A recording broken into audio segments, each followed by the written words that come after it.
हमारे जीवन काल को 4 अवस्थाओं में शास्त्रों में वर्णित किया गया है: ब्रह्मचर्य, गृहस्थ, वानप्रस्थ और सन्यास।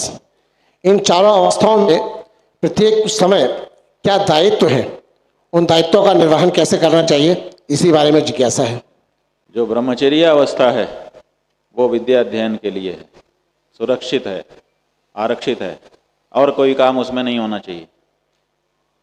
इसी तरह से जो युवावस्था है वो संसार के भोगों को भोगने के लिए और संसार में अपना योगदान देने के लिए है।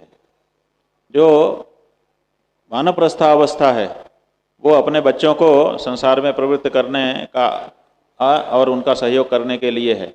और उसके बाद संन्यास आश्रम आत्मकल्याण के लिए है। शैशवे व्यस्त विद्यानाम यौवने विषयैषिणाम वार्धक्ये मुनिवृत्तीनाम योगे नान्ते तनुत्यजाम। जब रघुवंश महाकाव्य कालिदास जी लिखने लगे तो लोगों ने उनसे पूछा कि आप कोई किसी भी वंश के बारे में लिख सकते हैं, आप तो कवि हैं, जिसको लिख देंगे वही बहुत महत्वपूर्ण हो जाएगा, आपने रघुवंश को ही क्यों वर्णन का विषय बनाने का निर्णय लिया?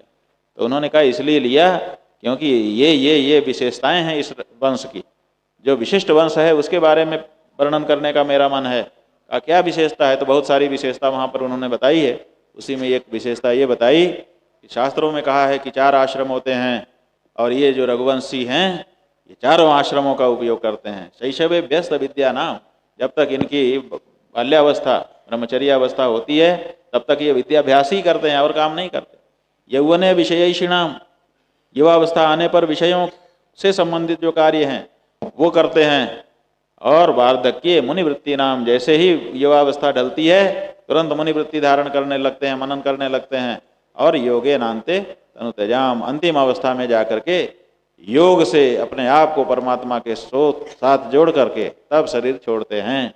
इसका मतलब चारों आश्रमों का पालन इस परंपरा में, इस कुल में अभी भी हो रहा है, इसीलिए मैं इनको अपने वर्णन का विषय बना रहा हूँ।